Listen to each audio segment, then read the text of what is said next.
Vladimir Putin मंगलवार को Beijing जा रहे हैं और शी जिनपिंग से यूक्रेन के खिलाफ युद्ध में खुली मदद की उम्मीद कर रहे हैं।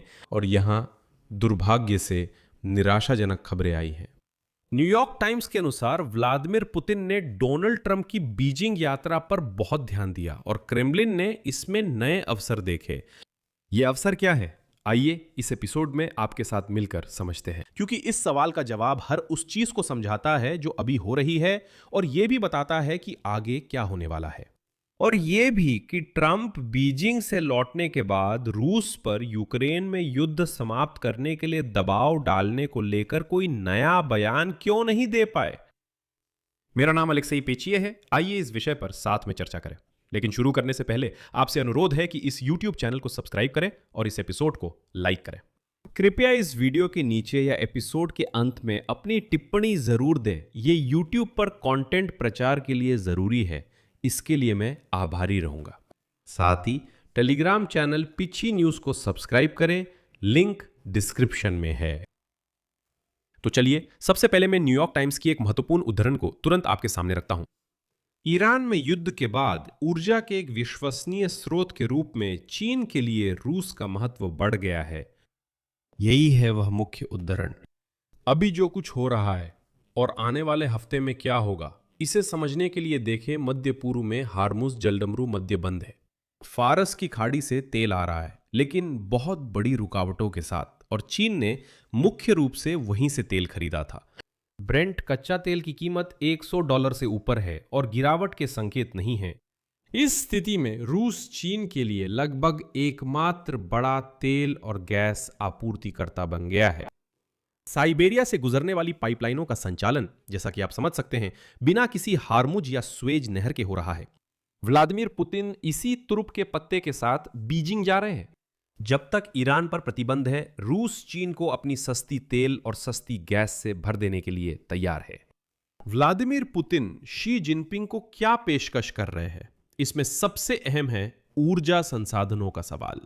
अतिरिक्त मात्रा में तेल और गैस जो किसी भी समुद्री मार्ग को पूरी तरह से दरकिनार करते हुए दी जाएगी।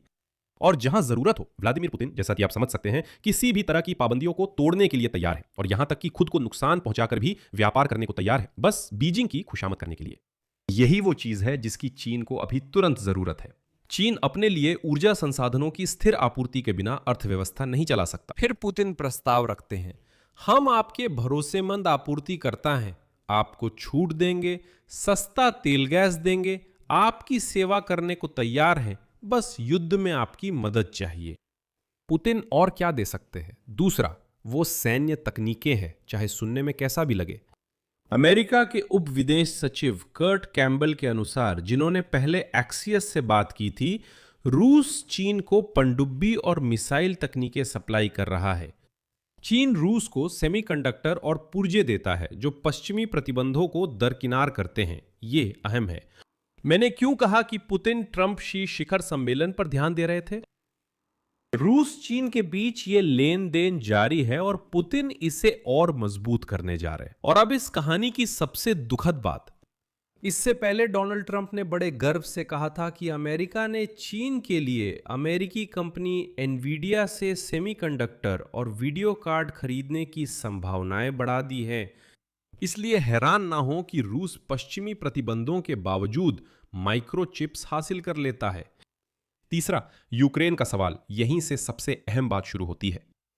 ट्रंप बीजिंग में थे और शी जिनपिंग से बोले कि हम यूक्रेन युद्ध का समाधान चाहते हैं। उन्होंने कहा, इसमें हम एकमत है। पुतिन बीजिंग जा रहे हैं और शी जिनपिंग से मिलेंगे। मेरा मानना है कि वे कुछ ऐसा कहेंगे, ये हमारे समाधान की शर्तें हैं, हम तैयार हैं। बीजिंग दोनों की सुनकर तय करेगा कि पश्चिम में क्या प्रसारित होगा। इसी कारण दौरों का क्रम पहले ट्रंप फिर पुतिन अहम है। चीन स्थिति तय करने से पहले दोनों से जानकारी ले रहा है। अब पुतिन ने डोनाल्ड ट्रंप के बीजिंग दौरे से क्या जाना? क्रेमलिन ने ट्रंप शी बीजिंग शिखर सम्मेलन का विश्लेषण कर निष्कर्ष निकाले। पहला निष्कर्ष, ट्रंप ताइवान के मुद्दे पर झुक गए, कम से कम बयानबाजी में, लेकिन झुकाव दिखाया। ट्रंप ने साफ तौर पर कहा कि अमेरिका ताइवान के लिए युद्ध नहीं करेगा और उसने बड़े सैन्य आपूर्ति पैकेज को टाल दिया। ताइवान के लिए 14 अरब डॉलर का सैन्य सहायता पैकेज बड़ा संकेत है। अमेरिका ने चिप्स पर कुछ प्रतिबंध हटा दिए हैं। हमने इस पर बात की थी। ट्रंप बिना ठोस प्रतिबद्धता के चले गए। चीन की ओर से किसी भी मुद्दे पर कोई ठोस प्रतिबद्धता नहीं मिली, न ईरान पर, न व्यापार समझौते पर, न यूक्रेन पर। पुतिन के लिए इसका मतलब है कि शी जिनपिंग ने ट्रंप को हराया। चीन को रियायतें मिल गईं बिना बदले में कुछ गंभीर वादा किए। अब पुतिन शी जिनपिंग के पास जा रहे हैं, जिन्होंने वॉशिंगटन से कैसे मोलभाव किया जाता है यह दिखाया है। आज एक्सियोस ने ट्रंप के सलाहकार का एक अहम उद्धरण प्रकाशित किया। उद्धरण: यह यात्रा दर्शाती है कि अमेरिका आर्थिक रूप से तैयार नहीं है, लेकिन समस्या है कि हम अभी किसी भी तरह आर्थिक रूप से तैयार नहीं हो सकते। यह संकेत है कि अमेरिकी चीन के साथ टकराव के लिए तैयार नहीं है। अगर आप नहीं समझे, ये अमेरिकी राष्ट्रपति के सलाहकार हैं जो देश की कमजोरी की चर्चा कर रहे हैं। पुतिन इसे पढ़कर नतीजे निकाल रहे हैं। सबसे अहम है मोर्चे की असली सैन्य स्थिति, जिसे लेकर पुतिन बीजिंग जा रहे हैं। ऐसा लगता है वो निश्चित रूप से मजबूत स्थिति में जाना चाहेंगे। इसीलिए दौरे से पहले उन्होंने यूक्रेन पर बड़े पैमाने पर हमला करने की कोशिश की। लेकिन आइए आंकड़ों पर नजर डालते हैं। यूक्रेन ने पहली बार एक महीने में रूस से ज्यादा इलाके आजाद कराए जितने रूस ने कब्जा किए। 2023 के बाद पहली बार, सोचिए। और ये हैं यूक्रेन के रक्षा मंत्री फेदोरोव ने कहा, उद्धरण: हमने अप्रैल और मार्च में 35,000 रूसी सैनिकों को मार गिराया। रूस के पास आगे हमला जारी रखने के लिए पर्याप्त ताकत नहीं है। यूक्रेनी सेना रूसियों को थका रही है। और मेरे लिए व्यक्तिगत रूप से प्रतिष्ठित युद्ध अध्ययन संस्थान ने पुष्टि की है कि अप्रैल में रूस ने शुद्ध रूप से क्षेत्रीय नुकसान उठाया। रूस मोर्चे पर असफलता के बाद यूक्रेन के बुनियादी ढांचे और रिहायशी शहरों पर बड़े हवाई हमलों से भरपाई कर रहा है। लेकिन जैसा कि आप समझते हैं, कीव या खार्किव पर कोई भी हमला रूस को डोनेट्स्क क्षेत्र को शरद ऋतु तक कब्जा करने के करीब नहीं लाता। और यही बात पुतिन ने अपने जनरलों से वादा की थी, या फिर उल्टा, जनरलों ने पुतिन से वादा किया था। खैर, हमने भी इस पर चर्चा की थी कि वे शरद ऋतु तक डोनबास पर कब्जा करना चाहते हैं। पुतिन को अभी इसी समय बीजिंग जाने की क्या जरूरत है? जवाब सीधा है, ताकि डोनाल्ड ट्रंप और शी चिनफिंग उसके बिना कोई समझौता ना कर ले। जब अमेरिकी राष्ट्रपति बीजिंग में शांति, ईरान और यूक्रेन की बात कर रहे थे, तब रूस जैसे चर्चा से बाहर था। यानी पुतिन केवल देख सकते थे कि वहां क्या हो रहा है और बड़े लोग किस बारे में बात कर रहे हैं। अब पुतिन इन चर्चाओं में शामिल होने की कोशिश करेंगे और यह भी सुनिश्चित करना कि चीन ट्रंप के हित में रूस पर असली दबाव डालना शुरू ना कर दे। अब दौरे की आधिकारिक जानकारी जो क्रेमलिन ने दी है, यानी पुतिन 19-20 मई को बीजिंग पहुंचेंगे। यह दौरा 2001 में हुए चीन और रूस की दोस्ती के समझौते की 25वीं सालगिरह के मौके पर हो रहा है। पुतिन और शी चिनफिंग प्रमुख अंतर्राष्ट्रीय और क्षेत्रीय मुद्दों पर चर्चा करेंगे और संयुक्त घोषणा पत्र पर हस्ताक्षर करेंगे। शी चिनफिंग से मुलाकात के अलावा पुतिन प्रधानमंत्री ली चैंग से आर्थिक और व्यापार सहयोग पर चर्चा करेंगे। और यहां मुख्य बात है, यही संयुक्त घोषणा पत्र। और यह ठीक 5 दिन बाद हो रहा है जब ट्रंप बीजिंग से यूक्रेन और ईरान पर एक भी दस्तावेज पर हस्ताक्षर किए बिना लौट गए। उनके पास वहां बोइंग विमान की आपूर्ति के लिए व्यापारिक सौदा था, एनवीडिया ग्राफिक्स कार्ड्स का सौदा था, और बस, और कुछ नहीं। ट्रंप समझौता नहीं कर सके, लेकिन पुतिन दस्तावेज पर हस्ताक्षर करेंगे। प्रतीकात्मक रूप से इसका कोई अर्थ है। यह जरूरी नहीं कि चीन की तरफ से कोई असली कदम उठेंगे, यह सिर्फ प्रतीकात्मक है। यहां मैं खुद ज्यादा नहीं कहूंगा, बल्कि जॉर्ज टाउन विश्वविद्यालय के प्रोफेसर और पूर्व अमेरिकी खुफिया अधिकारी डेनिस वाइल्डर का उद्धरण दूंगा। वे कहते हैं, संभव है ट्रंप और शी जिनपिंग के शिखर सम्मेलन का एक परिणाम यह हो सकता है कि चीन रूस के यूक्रेन में सैन्य प्रयासों को दी जा रही सहायता को कम कर दे। इसी वजह से पुतिन बीजिंग जा रहे हैं, बस ये जांचने के लिए कि कहीं ऐसा तो नहीं हो गया, और सुनिश्चित करने के लिए कि बीजिंग मॉस्को के साथ बना हुआ है।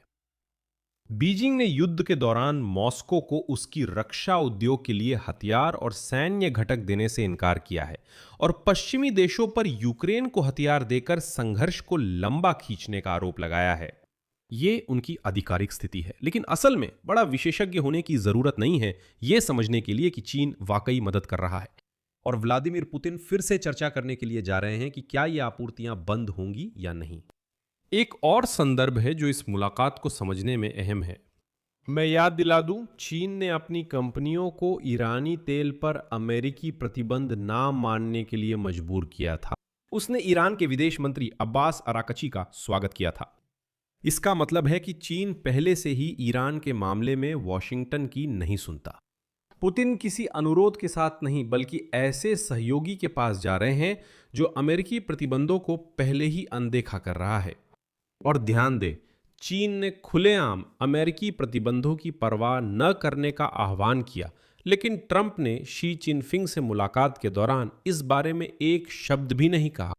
और मुझे हैरानी नहीं होगी अगर व्लादिमीर पुतिन और शी चिनफिंग डोनाल्ड ट्रंप को संबोधित कोई बयान जारी करे। अब मैं इस एपिसोड का समापन फाइनेंशियल टाइम्स की एक उद्धरण से करूंगा जो इसी हफ्ते लिखी गई थी। यूक्रेन में शांति समझौता साल के अंत तक नहीं होगा। पुतिन ने ट्रंप से कहा कि वो शरद ऋतु तक डोनबास पर कब्जा करेगा। वो बीजिंग जा रहा है ताकि शी जिनपिंग से मदद या कम से कम बाधा ना डालने की बात कर सके। जबकि सभी लोग चीन की रचनात्मक भूमिका की बात कर रहे हैं, पुतिन इसके उलट सुनिश्चित करने जा रहे हैं यूक्रेन के पक्ष में चीन की कोई भूमिका नहीं होगी। यहां मैं विराम लगाता हूं। आपकी राय, आपके निष्कर्ष क्या है? हमेशा की तरह इस एपिसोड के नीचे कमेंट्स में लिखें। चैनल को सब्सक्राइब करें, घंटी का बटन दबाएं। ये बहुत जरूरी है ताकि आपको नोटिफिकेशन मिले और आप नए एपिसोड मिस ना करें। और मेरे टेलीग्राम चैनल पेची न्यूज को भी सब्सक्राइब करें, लिंक वीडियो के डिस्क्रिप्शन में है।